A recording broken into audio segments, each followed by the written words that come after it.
Good afternoon. Sarah and myself are delighted to be here with you this afternoon, and we're both really looking forward to sharing our passion for data and data insights.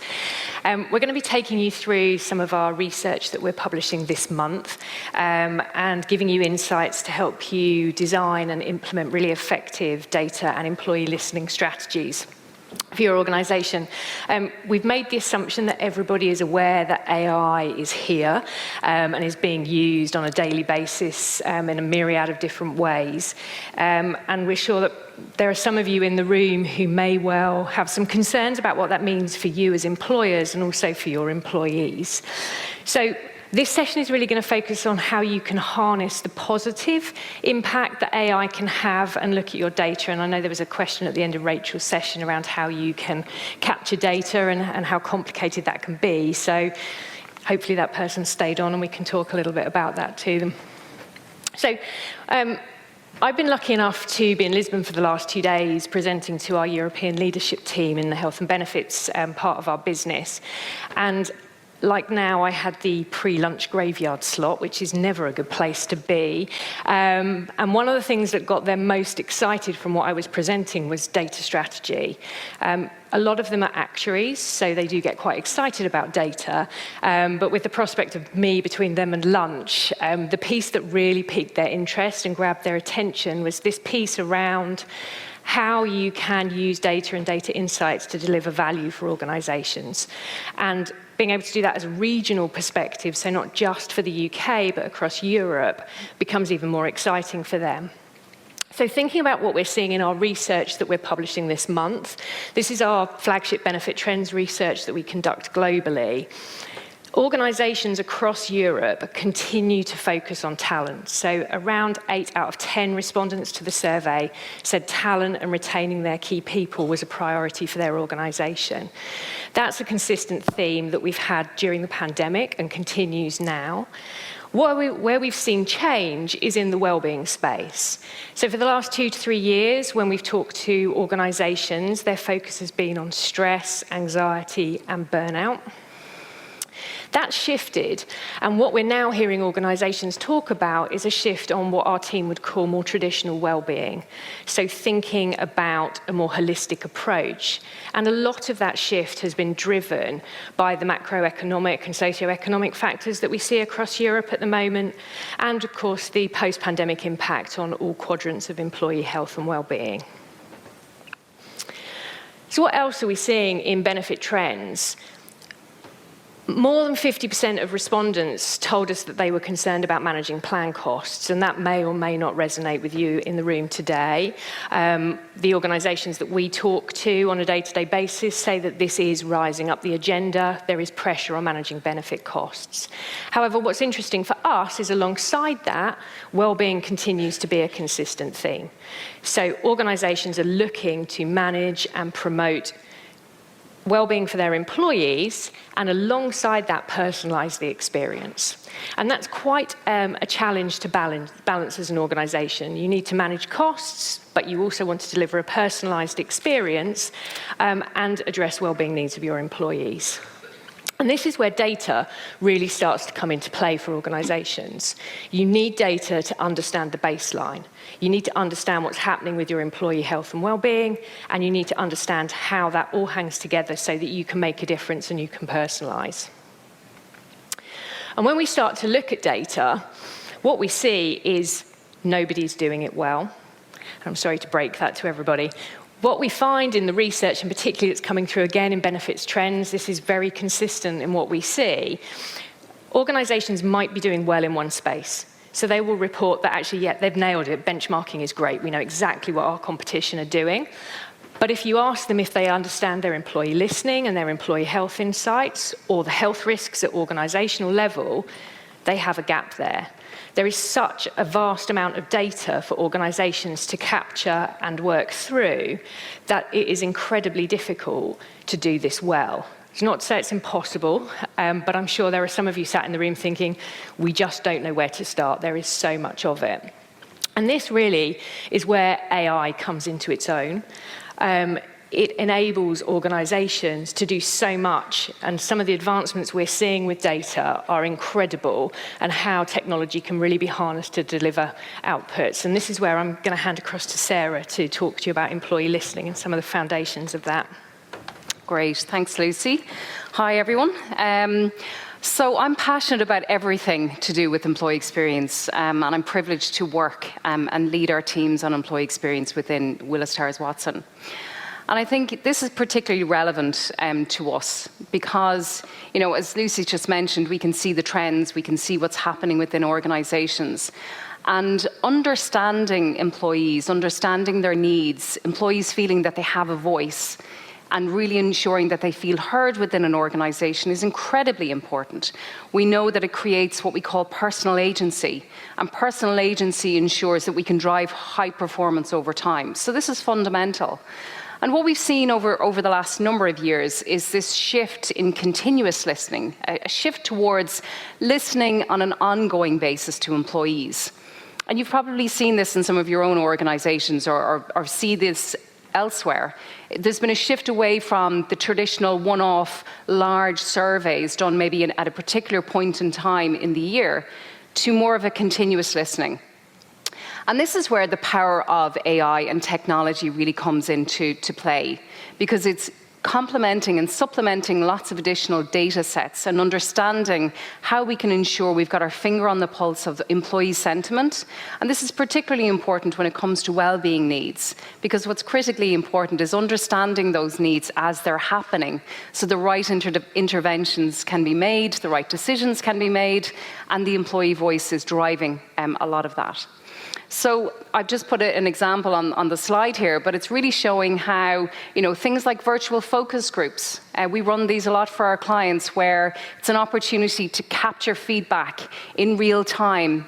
The power of AI can aggregate data so that we can have real insight gleaned very, very quickly in order to ensure we're making the right decisions at the right moments in time. Supplemented with that are, you know, traditional pulse surveys, so specific topics like well-being. We can supplement a lot of the insight we're gathering from our employees. Couple that with our engagement survey. So it's this move towards continuous listening that we feel is incredibly important to capture employee voice. Equally important is considering different stages of the employee life cycle. I think our previous speaker mentioned this, and it's understanding, you know, resiliency at different stages through the employee life cycle. So not only is this shift towards continuous listening, but equally important is the power to segment and really understanding changing needs as they're happening across different segments. So needs will differ as that life cycle evolves over time. But listening is only one part of the story. How do we turn this insight into something that's meaningful so we can drive the right decisions? And that's really the heart of what today is all about. How do we glean the insight? How can we make informed decisions? How can we make sense of all of this data? And that's where the power of AI can really come in, to really aggregate a lot of inputs that we're gathering on a continuous basis, making sure we understand how those sentiments may be evolving, not only across the organization, but within different subsegments. And then more importantly, what kind of decisions and what kind of outcomes do we need to ensure we can put in place to ensure that we're driving the right experience for our colleagues? And that's the power of technology, that's the power of AI. And as Lucy said, it's already here. And there's a huge benefit to leveraging technology that's already available in order to ensure that we're gathering all of that insight. It's incredibly powerful. And as part, it's just one input into the data.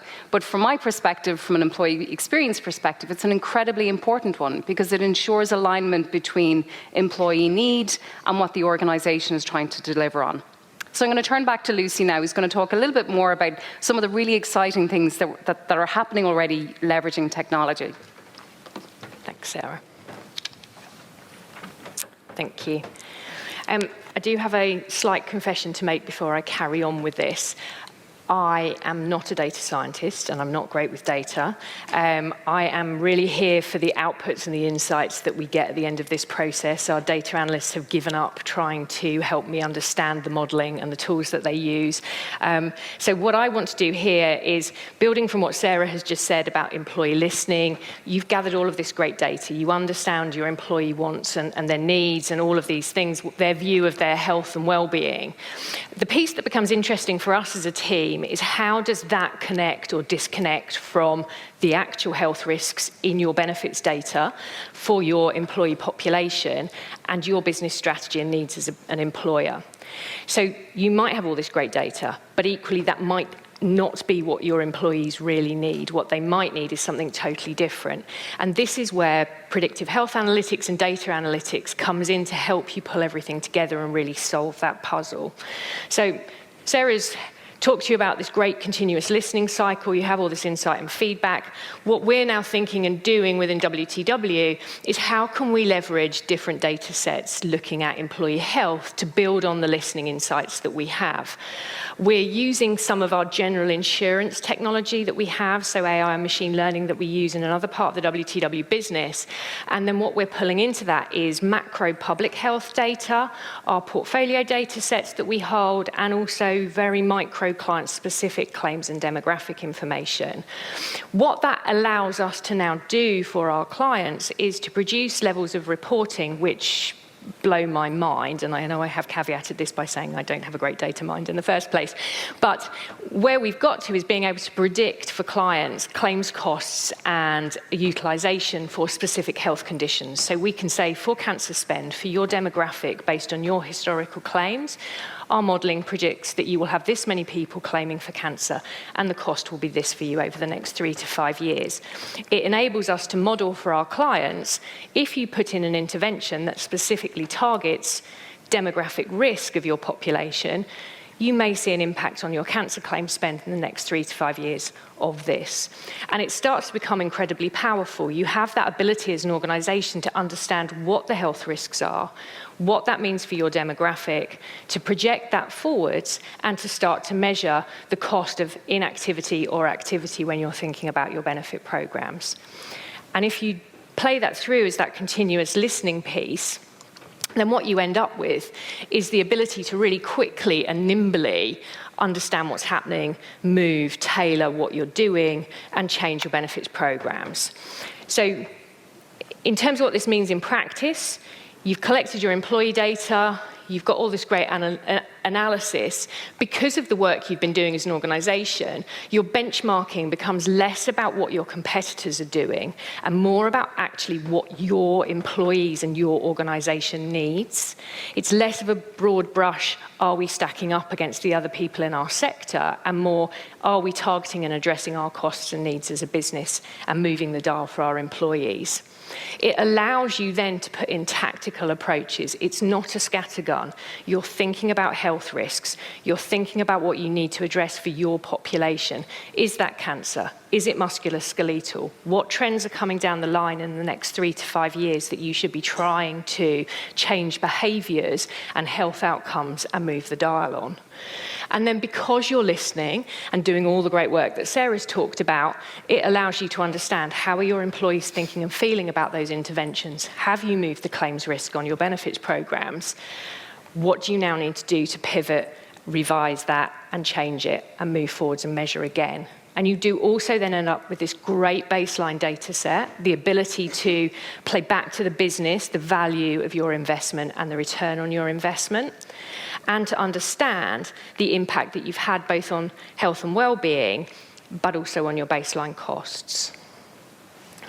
Great. And I think just to wrap up, we've talked a lot during the session around data and the importance of capturing data, leveraging technology to make sense of that data to drive the right decisions. I think, as Lucy said at the very beginning, AI is here. We recently ran a Dynamics of Work global survey, and what we know is that in 3 years' time, of those organizations that already use automation, 35% of work will be done using automation. So I think that shift is happening. And I think the opportunity for us is to leverage the technology that's there to harness the power of data, but more importantly, couple that with the power of the human mind, the empathy that we have, particularly when we talk about benefits and well-being and what we're trying to do for our people, which will ultimately benefit our businesses. And that's where I think the great opportunity lies for all of us. So thank you very much. Happy to take any questions you might have.